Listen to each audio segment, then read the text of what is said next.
Yerorokum Vanakkam. Chers fidèles téléspectateurs, c'est toujours avec immense plaisir que l'équipe de Vanakkam Réunion TV vous retrouve pour votre émission Padel et cette fois-ci dans la rubrique Un jour, un chapelle, Orunar, Orukoil. Aujourd'hui, nous vous proposons de retracer l'histoire de l'engagisme à travers les vestiges d'un temple situé à Salazie. Je ne vous en dis pas plus. Pour commencer notre émission, découvrons ensemble la pensée spirituelle du jour.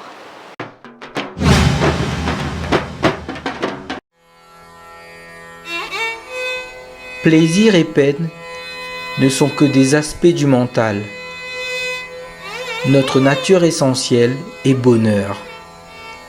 Mais nous avons oublié le soi et nous imaginons que le corps ou le mental est le soi. C'est cette fausse identification qui donne naissance à la souffrance. Ramana Maharishi.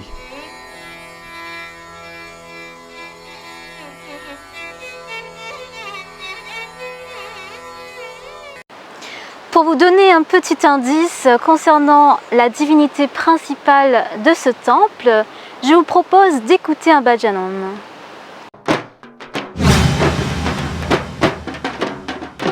உலகங்கள் யாவும் உன் அரசாங்கமே,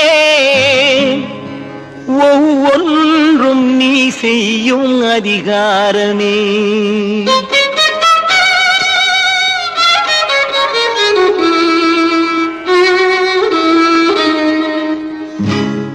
உலகங்கள் யாவும் உன் அரசாங்கமே, உலகங்கள் யாவும் உன் அரசாங்கமே, ஒவ்வொன்றும் நீ செய்யும் அதிகாரமே, ஒவ்வொன்றும் நீ செய்யும் அதிகாரமே.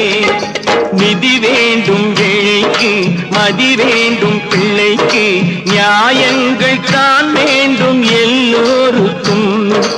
நிதி வேண்டும் ஏழைக்கு, மதி வேண்டும் பிள்ளைக்கு, நியாயங்கள் தான் வேண்டும் எல்லோருக்கும். உலகங்கள் யாவும் உன் அரசாங்கமே, உலகங்கள் யாவும் உன் அரசாங்கமே, ஒவ்வொன்றும் நீ செய்யும் அதிகாரமே, உந்தன் அதிகாரமே.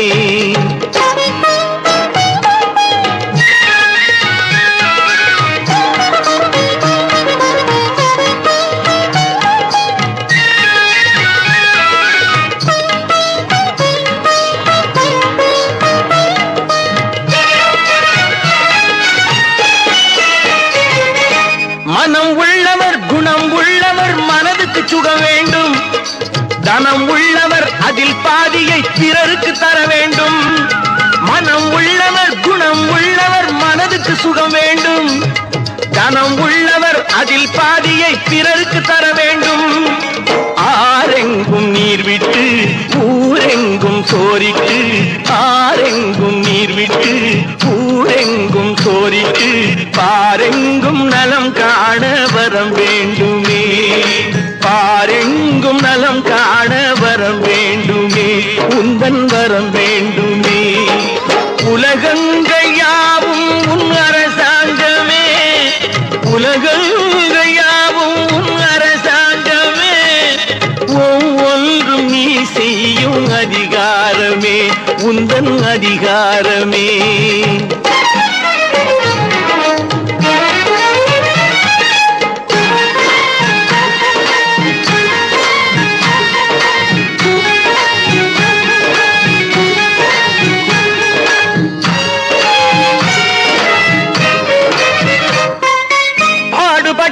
பாட்டாளி அவன் மாடிக்கு வர வேண்டும், பஞ்சம் என்பது இல்லா வாழ்வை பாரதம் பெற வேண்டும். பாடுபட்டவன் பாட்டாளி அவன் மாடிக்கு வர வேண்டும், பஞ்சம் என்பது இல்லா வாழ்வை பாரதம் பெற வேண்டும். நாடெங்கும் கேமங்கள் வீடெங்கும் லாபங்கள், நாடெங்கும் கேமங்கள் வீடெங்கும் லாபங்கள், நாளுக்கு நாள் ஓங்க அருள் வேண்டுமே, நாளுக்கு நாள் ஓங்க அருள் வேண்டுமே, முருகா அருள் வேண்டுமே. உன் அருள் வேண்டுமே திருவருள் வேண்டுமே முருகா அருள் வேண்டுமே உன் அருள் வேண்டுமே திருவருள் வேண்டுமே. Tout de suite, nous visionnerons un reportage préparé par l'équipe de Vanacam Réunion TV. Mais avant de le visionner, j'aimerais vous mettre dans le contexte. C'est un temple qui est là depuis l'époque des engagés indiens. Les rituels et les traditions se sont perpétués de descendance en descendance. Il s'agit de l'ancien temple de l'évêque situé à Salazie.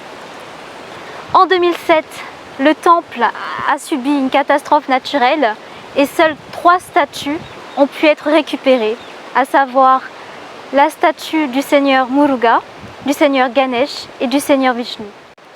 Les statues ont pu être récupérées et se trouvent actuellement dans un nouveau lieu, dans un nouveau temple situé à Ravine-Creuse. Je vous laisse donc le soin de visionner en images ce beau reportage dans la rubrique Orunar Orukoil.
Au 31 chemin Balance à la Ravine-Creuse se trouve le Kohovil Pajani Malay de l'évêque. Il a été inauguré le 15 août 2013, soit 5 ans après le début de sa construction. Pour comprendre l'histoire de ce temple, ses origines, nous devons faire un voyage dans le temps, fin 19e, début du 20e siècle, et surtout, nous devons faire un déplacement spatial vers un autre lieu. Il faut se rendre à Salazie. La démarche que nous vous présentons aujourd'hui allie cette volonté d'interroger le passé et de le traiter pour comprendre le présent. Car, pourquoi y a-t-il de la fascination qui brille chez un grand nombre de dévots de toute l'île lorsque le temple de l'évêque est mentionné?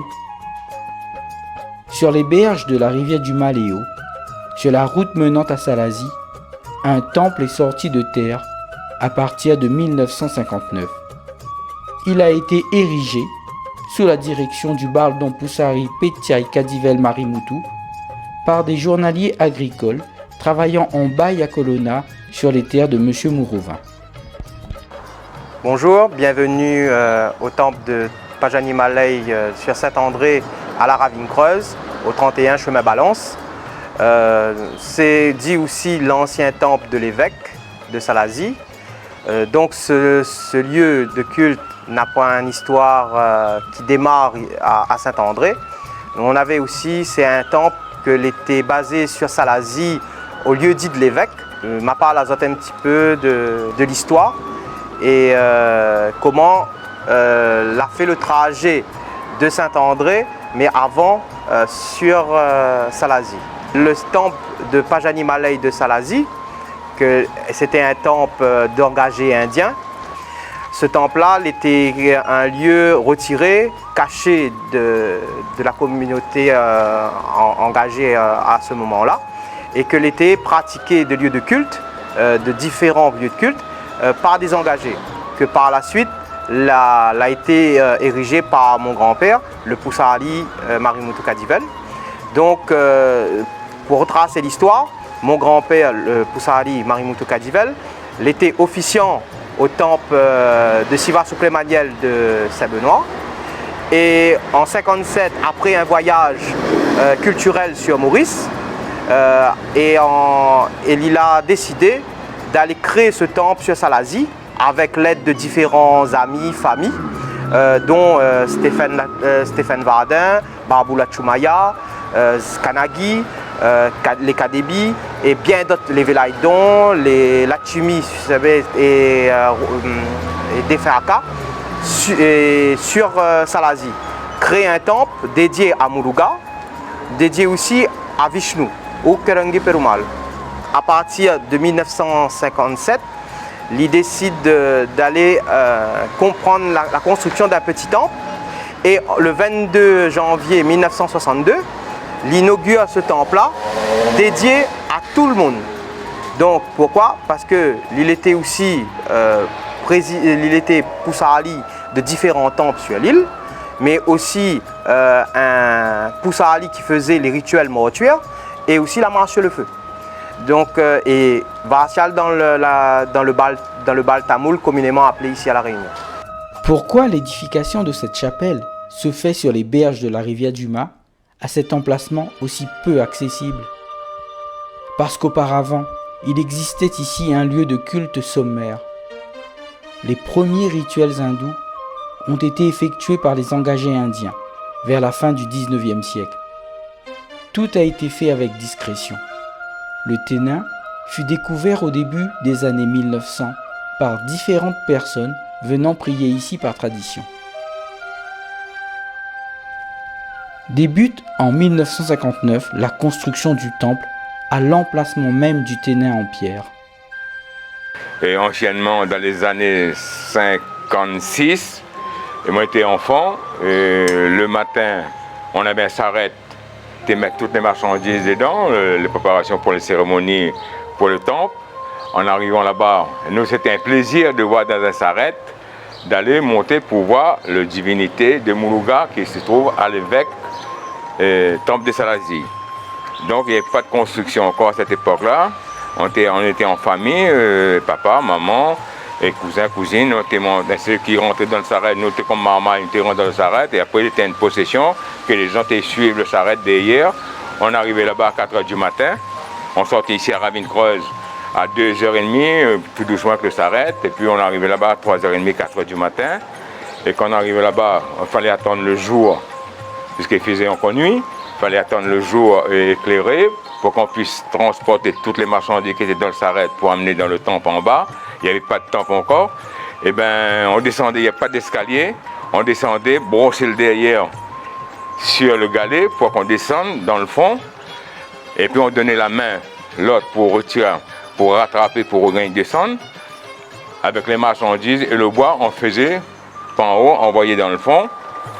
Quand on arrivait à la destination où celle était le divinité Muruga, il était un petit pierre rond, je rappelle encore, qui était rond taillé, qu'on appelle ça rose piqué, qu'il avait un coupé de cap, qui longe un petit peu dessous, donc les statues, le galet il était sous le cap comme ça. Donc nous on nettoyait l'emplacement, on faisait les herbes, on nettoyait l'emplacement, mettre propre tout ça là. Et après quand il faisait clair, on enfilait les fleurs, on gagnait le galet, le bon Dieu Muruga. Et après, bon, étant que nous en train de préparer, il y avait d'autres qui faisaient la cuisine au bois, dehors, comme le bois qu'on avait emmené. On avait le bois, et puis on s'arrêtait de l'eau à la rivière. On prépare le manger de lait, le paillasson, le gramme et le bonbon. Donc on prépare ça et on finissait ça dans les 10h, 10h30. Quand les cérémonies est terminées, maintenant on passe au repas traditionnel qu'on va manger. On allait couper des feuilles bananes, puisqu'il n'était pas loin des feuilles bananes, Salazie avait toujours des bananes. On coupait les feuilles bananes, on mettait à la main, et puis on allait manger, tirer le repas, et puis assiser un endroit, il y a 4 pattes, des scies appellent ça limon galet, on assise là-dedans, et puis on mangeait, et après on prend le repas qu'on a mis devant le bon Dieu Muruga, Chevaux-Maniel, et puis on mangeait ça un petit peu avec. Donc après, quand c'était terminé, on refait le chargement pour remettre propre correctement comme qu'il faut. Et après, on remontait en haut, toujours accroché l'un, il râle l'autre pour arriver en haut. Notons également qu'un malentendu survenu au temple de Saint-Benoît à la fin des années 1950 précipita un nombre de fidèles à construire ce temple. Il a été inauguré le 22 janvier 1962. L'appellation de l'évêque est accolée au nom du temple. Ce n'est pas un simple mot anecdotique, mais il constitue un fait important pour l'époque, quand on sait que tout ce qui était lié à l'hindouisme avait une représentation négative dans la classe dirigeante. Le temple de l'évêque de Salazie porte un nom en particulier. Pourquoi le temple de l'évêque? Parce que les Malbates appellent le temple Pajani Malay, et plus tard, la communauté tamoule l'appelle le temple de l'évêque. Tout simplement avec une histoire avec le monseigneur Guibert, qui était l'évêque de la Réunion à cette période-là. Il est venu à l'église de Salazie pour faire une messe, et il avait arrêté dans ce lieu, dit le lieu de l'évêque actuel, pour reposer et goûter. Et en promenant un petit peu dans l'allée, que l'été amène vers le temple, il découvre à ce moment-là un petit temple, et sans connaître à qui il appartient et voir un petit peu le côté naturel de ce temple, avant de partir, il a béni le temple tout simplement en rituel catholique. Et du coup, les personnes qui étaient avec le monseigneur et que les partis, la propagent ce rituel, on va dire ce moment-là, en disant que le monseigneur l'avait béni un temple juste en rituel catholique, et depuis le nom l'a resté, dit le temple de l'évêque. Donc voilà pourquoi le temple de Salazie, il porte le nom, le temple de l'évêque. La bénédiction du temple par l'évêque de la Réunion a participé également à sa valorisation. Le Coville est entouré de montagnes au haut sommet et est situé dans une végétation abondante et riche en diversité. Pourtant, il est très fréquenté. Il devient un lieu apprécié par les fidèles qui venaient des 4 coins de l'île pour célébrer la fête des 10 jours, dédiée au seigneur Muruga dans le mois de Sittirei, et la fête de Shiva Perumal dans le mois de Puretarsi. Les pèlerins s'y rendaient en bus pour le Kavadi notamment. C'était un périple qui revêtait un caractère spécial, car aller à Salazie en bus, il y a 50 ans, était très différent d'aujourd'hui. L'appellation Pajani Malay transporte les dévots vers le 3e Aharupadai Vidu. Perché sur une colline, il faut gravir plusieurs centaines de marches pour l'atteindre. Tout comme Pajani Malay de l'évêque à Salazie, qui se dévoile après une descente de plusieurs dizaines de marches. Officier pas tout le temps, lui. Non. Il avait d'autres personnes qui étaient officiers. Et oui. Et quand on a besoin, comme ça, il vient voir lui. Bon, monsieur André m'a besoin de la clé. Ça fait cérémonie. Voilà.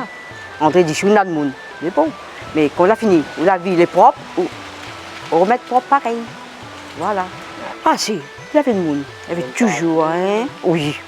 Les gens de Saint-Pierre et tout. Eh bien, c'est la dernière fête, ça. Plutôt dernière fête. Hein. Dernière fête, Pelle-Mal. Pelle-Mal, elle fait 10 jours aussi. Voilà. Hein. Quand il est capdi. Combien de kilos poids pour faire bonbon? Donne une fois 7 kilos. 7 kilos poids. Là, tout ça, il fait le oui, tout. Mettre trempé depuis ici, éplucher, il fait bonbon dans le fond. Et combien de kilos poids, citrouille et tout? Carré, une fois tu mets 10 kilos. 10 kilos poids, ouais. Mais il y avait beaucoup de monde. Et puis s'il a resté, après nous partage.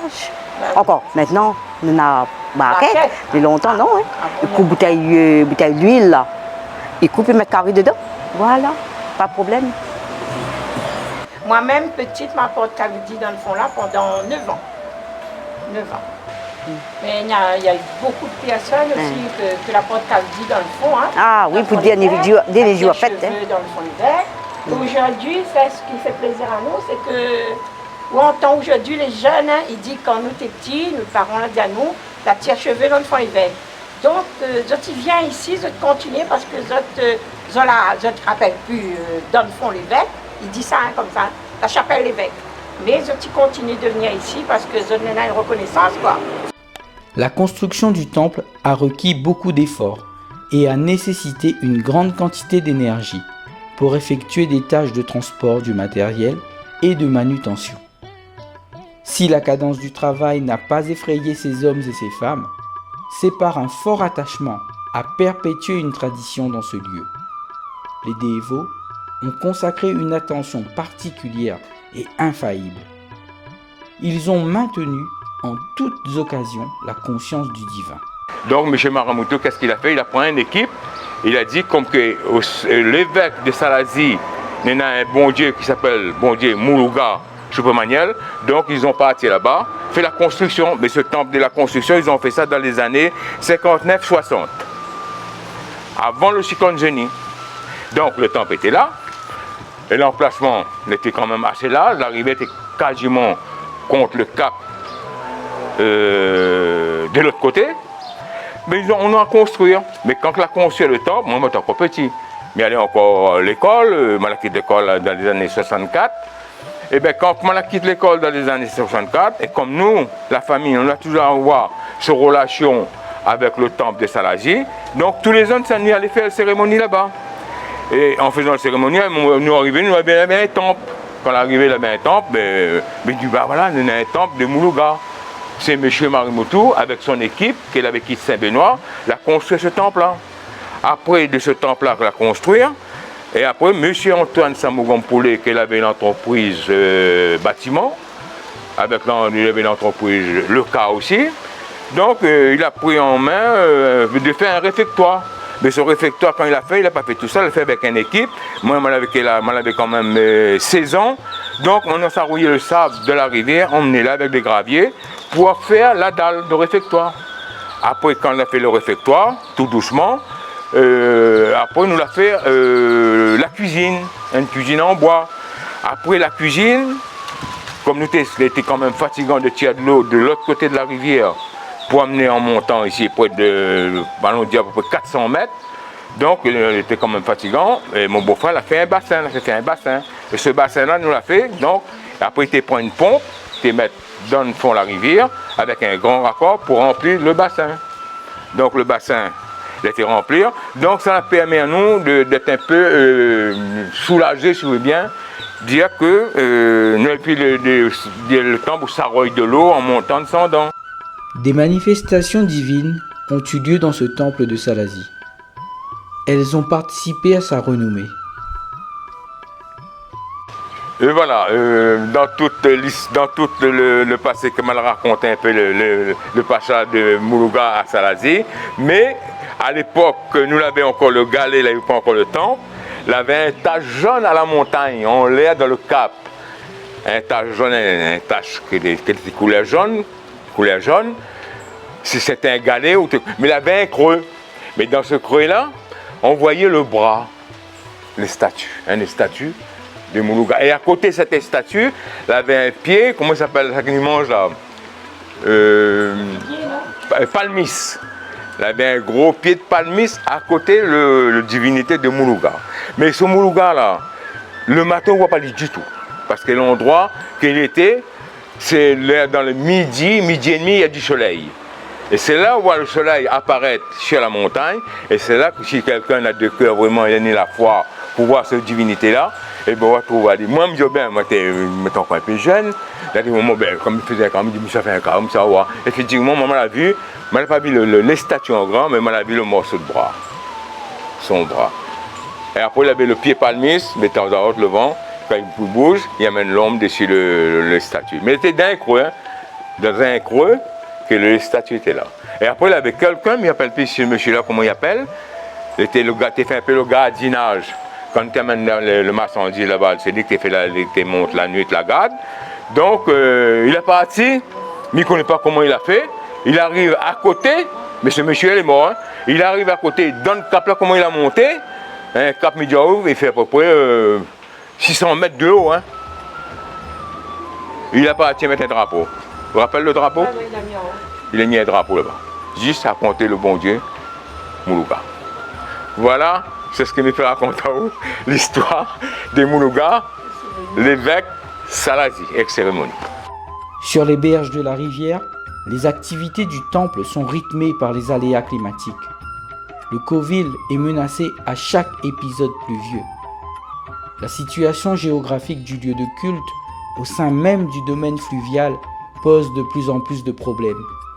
Le domaine du temple est fragilisé. La consolidation est un enjeu de chaque instant. Combien X temps, mais ne pense pas si un jour de l'eau va venir de cet endroit-là. Eh bien malheureusement, le témoin rappelle plus c'était quel cyclone qu'elle avait passé, la mangé morceau, le bassin. Bon, le bassin est parti, la cuisine est partie, et après au résultat, il restait le réfectoire.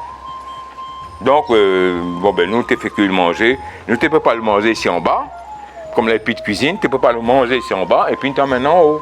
Là-haut, il ne te reste que le réfectoire, et puis le repas, bon, ben, tu gagnes le petit chapelle, tu fais toutes les affaires, mais le repas, tu es déjà prêt. Et le gramme, toutes les affaires, tu es déjà prêt, donc tu es mettre. Mais après, à un moment donné, résultat, nous sommes revenus, ben, nous regardons un coup, cette fois-ci, c'est le réfectoire qui est suspendu. Il y avait un poteau du réfectoire qui était dans le vide, et bien là, il me dit, ben, écoutez, là, nous avons un problème, chaque fois, de l'eau, tu manges un morceau. Mais nous, Monsieur Yvrin Setama, non mais franchement, Monsieur Yvrin Setama, il avait un engin qu'elle a mis pour dégager le lit de la rivière. Et bien il a dit avec mon beau-frère André, essaye de voir le responsable de la DDE à Saint-Benoît. Il dit, essaye, comme mon engin est déjà là, essaye de voir s'il vient de faire quelque chose pour ce temple-là, pour pas que la rivière arrive là, soit on fait un mur, fait un endiguement, pour que l'eau repart de l'autre côté, il vient pas de ce côté-là. Mais quand il a dit ça, André dit, ben oui, nous va voir, nous va entendre. Mais au résultat, on a un peu la pris en considération, après il a un peu la pas. Mais il fallait mettre de l'argent quand même. Hein. Il fallait investir pour que fait le barrage pour la rivière. À un moment donné, M. Yvrin, il avait quand même un contrat pour faire ces travaux-là. Mais au résultat, quand son contrat était terminé, l'engin, la repartie, mais M. Yvrin, quand l'engin était là, c'est l'occasion pour qu'il puisse faire. À chaque crue, la rivière du Mas grignote une partie de l'édifice. Petit à petit, un élément après l'autre est emporté ou détruit. D'abord la cuisine, puis une partie du hangar et la citerne. Au fil des émotions liées par les pertes successives, se maintient encore la volonté de sécuriser le site. Mais, le 4 février 2007, une nouvelle crue de la rivière atteint cette fois le temple lui-même. Le sol sablonneux sur lequel est construit le temple est emporté. Le Coville s'effondre sur lui-même. Cette actualité d'inondation, de crue, de destruction est pleine de chocs pour les fidèles. L'eau emporte tous les ustensiles des rituels, sauf les statues de 3 divinités, Ganesh, Muruga et Vishnu. Celle de Hanuman n'a pas été retrouvée. Et résultat, comme elle n'a pas pu faire, elle n'a pas eu un accord pour qu'on puisse barrer, faire un barrage pour que la rivière reparte de l'autre côté, eh bien il a continué de venir. Quand il a venu, le réfectoire est parti. Mais avant que le réfectoire, le temple était toujours là, c'est le réfectoire qui est parti en avant.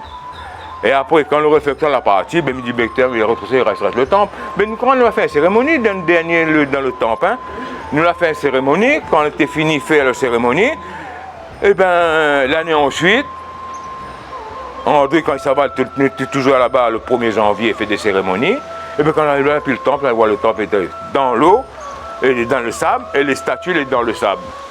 Et bien quand on est arrivé, André l'a amené, ici, a dit à nous que voilà, le temple, la petite temple, ça l'a dit, le bon Dieu est dans le sable. D'autres dégages. Et le seul bon Dieu qu'il n'a pas pu récupérer, c'était le bon Dieu qu'il voulait mettre là-bas, bon Dieu Hanuman. Le Hanuman, on ne connaît pas sur la partie. Est-ce qu'il est dans le sable à terre là? On n'y connaît pas.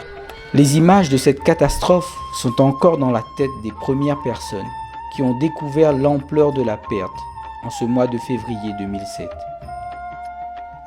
C'est André Petiaï-Cadivel qui est allé chercher les statues et les saclons sous les décombres du temple. Une décision ferme est prise. Le temple ne renaîtra pas sur ce lieu. Les espoirs, un moment entretenus, s'efface lorsque les dévots comprennent que les incertitudes liées à la sécurité semblent plus nombreuses que les certitudes. Ils font alors preuve de leur capacité à résister et à s'adapter à ce choc. Ils font preuve de résilience. L'espoir du risque zéro étant abandonné, la tragédie de la perte du temple acceptée, dès l'année suivante, la construction d'un nouveau temple est décidée. Elle se fera à la ravine creuse. Retour à la ravine creuse, où l'orientation du temple vers Salazie prend tout son sens. On peut affirmer maintenant que l'identité du Kohil est à la lisière des deux lieux. L'architecture d'aujourd'hui est presque à l'identique de l'ancien, mais notons une différence majeure.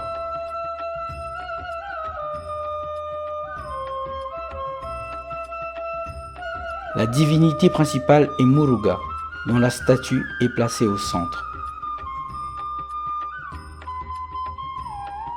Le temple s'appelle Pajanimalai Kohovil de l'évêque. Il garde donc l'appellation de l'évêque. L'association Pajanimalai de Saint-André a été créée en 2010. Donc il est président de ce temple et président de l'association, mais aussi officier. Différents projets et à venir, tels que la construction du temple de Mariemen, à l'avant du temple de Muruga, aussi le Rajapulom à l'entrée et un autre sur le site de l'ancien site de l'évêque. Aussi différentes activités telles que la partie culinaire, fabriquer les bonbons, à montrer à différentes personnes la façon et la recette avec en parallèle des centres de formation. Si le côté musical, apprendre à jouer du hockey, apprendre à jouer le morlon ou le tambour, et aussi les danses classiques telles Bharatanatyam ou autres, avec différentes associations qui viendra greffer l'association. De plus, on a aussi un nouveau projet où nous voudrions remettre en avant le Naadegom, le bal tamoul communément appelé ici à La Réunion, avec différents variations de l'île que nous sommes en train de mettre en place et que va faire aussi des mini Naadegom, mini bal tamoul, pendant les cérémonies ou après la cérémonie. Donc voilà les différentes organisations et différents projets de l'association à venir que je souhaite que les autres pourraient voir et être parmi nous.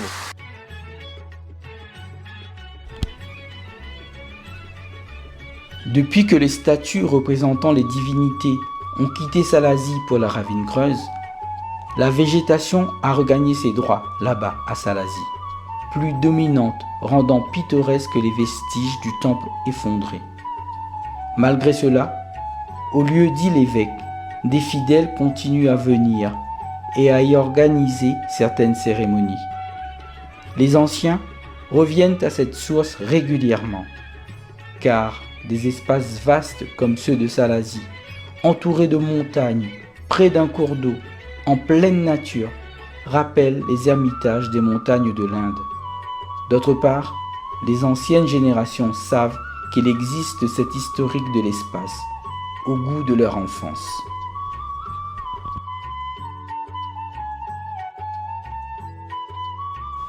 La transmission de cette histoire a conquis des jeunes qui ont connu le Cavadi de Salazie qu'à travers le récit plein d'émotions de leurs parents. La fréquentation et l'occupation des berges de la rivière du Mât interrogent celui qui ne sait pas cela. Le pouvoir attractif de l'endroit, d'une intensité qui ne doit pas être sous-estimée, a fait éclore l'idée d'une action coordonnée pour faire de ce lieu un espace de méditation dans le calme des montagnes, à proximité de l'élément eau.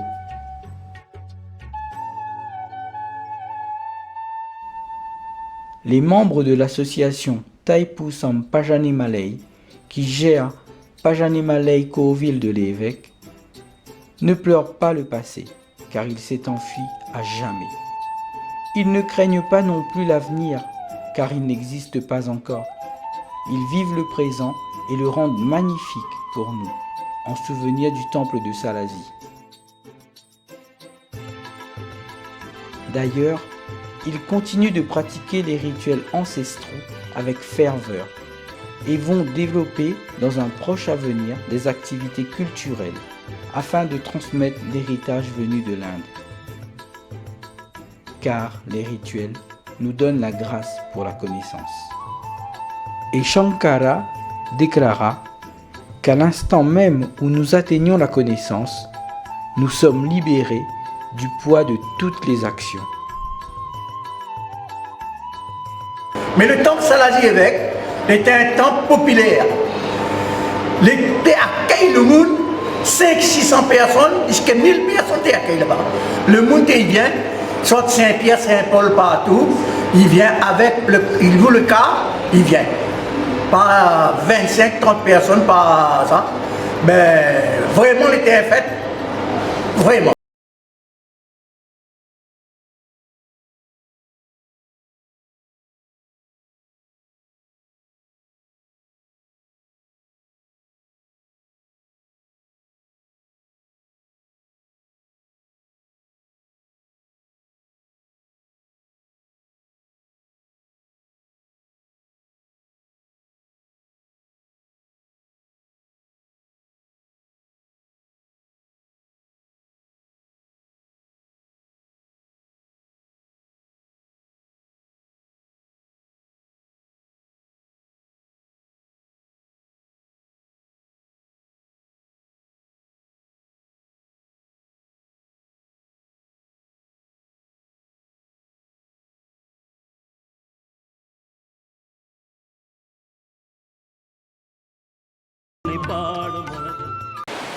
Poursuivons notre émission avec l'agenda de la semaine.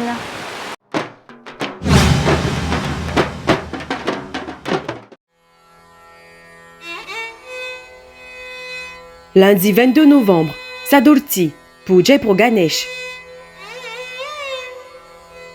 Mardi 23 novembre, Sangata Ara Sadurti, Puja pour Ganesh.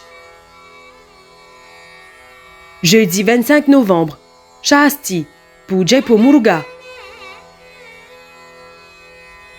Dimanche 28 novembre, Timidi Dropadi, au Covil Karli Amen, Savannah de Saint-Paul. Chers fidèles téléspectateurs, notre émission Orunar Orukoil s'achève. N'oubliez pas la rediffusion de cette émission sur notre chaîne YouTube Vanacom Réunion TV ou le mercredi à 13h sur Télécréole toujours. Nous tenons à remercier les membres de l'association Taipusam Pajani Malay pour leur chaleureux accueil. L'équipe de Vanacom Réunion TV vous donne rendez-vous dimanche prochain pour une nouvelle émission Padel.